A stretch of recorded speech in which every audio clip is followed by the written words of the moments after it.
The other basic type of pure substance is compounds.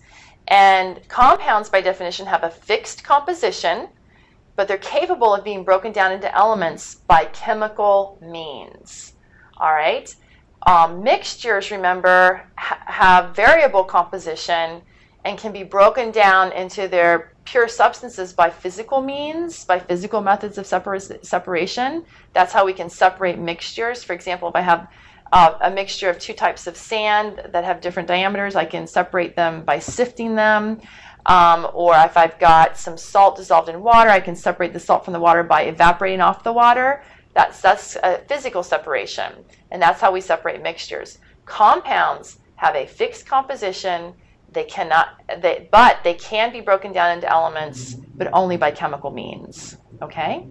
And the elemental composition, what elements are in that compound, the types of atoms of elements that are in that compound indicate the type of compound that you have.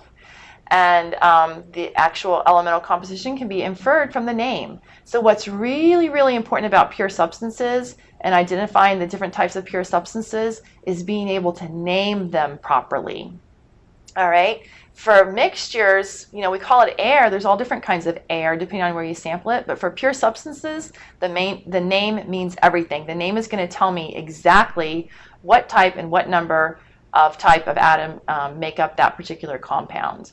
All right. Now, so that's why naming is so important. So for the elements, I don't expect you to memorize all the names of all the elements, but I do expect you to start keeping track of the common elements that we've been mentioning. For example, you should know that helium is an element. You should know by recognizing the name that carbon is an element.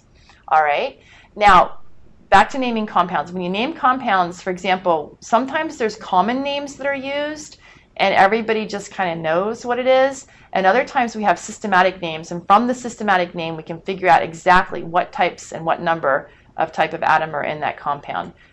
Water. Water is the common name for this particular compound. And this compound, the formula, the chemical formula is H2O. So when I say the word water, there's no, I'm not saying, dihydrogen oxide. If I said dihydrogen oxide, I would immediately know that there's two hydrogens and one oxygen. But everybody knows that water is H2O. So that's one common name that you need to remember, that water is the common name and the formula is H2O. There's one other molecule that I'm going to require that you remember the common name for, and that molecule is ammonia. So while we're talking about it, I'm just going to go ahead and write it down right here. Ammonia, the common name or the formula for ammonia is NH3. All right? Two compounds that were identified a long, long time ago before people knew anything about atoms and just given names, and those names stuck. Carbon dioxide, on the other hand, the name indicates what's in it, the actual atoms that compose that particular compound. And so carbon dioxide means there's this sphere in the middle is modeling carbon, and then the two red spheres are modeling oxygen, so carbon dioxide. So you can tell from the name what it is. And so what we're going to have to do then is we're going to have to be able to be given a name, tell the type of compound it is, and how to write that formula for that particular compound. It's very important. So what we're going to practice today is some naming. All right? Now, before you can name a compound, you have to identify what type of a compound it is. And there's three basic types of compounds. We're going to look at two of them. The third one we're not going to look at now. We'll come back later. Metallic compounds, we'll look at this later. But it's just formed by the strong attraction of different nuclei for the sea of electrons that are shared. It's the attractive force between the metal and metal atoms. We'll talk about this later. The two types of compounds, but the bottom line is they're all made of metals. And as long as you can identify an element as a metal, you can identify a metallic compound. But we'll come back to this later.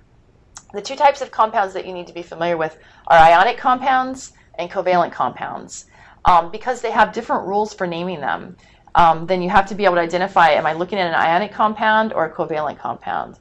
The ionic compounds are formed by the strong attraction between oppositely charged species, typically a metal cation and a non-metal anion. So when you're looking, and then also some polyatomic ions that you'll have to come to recognize.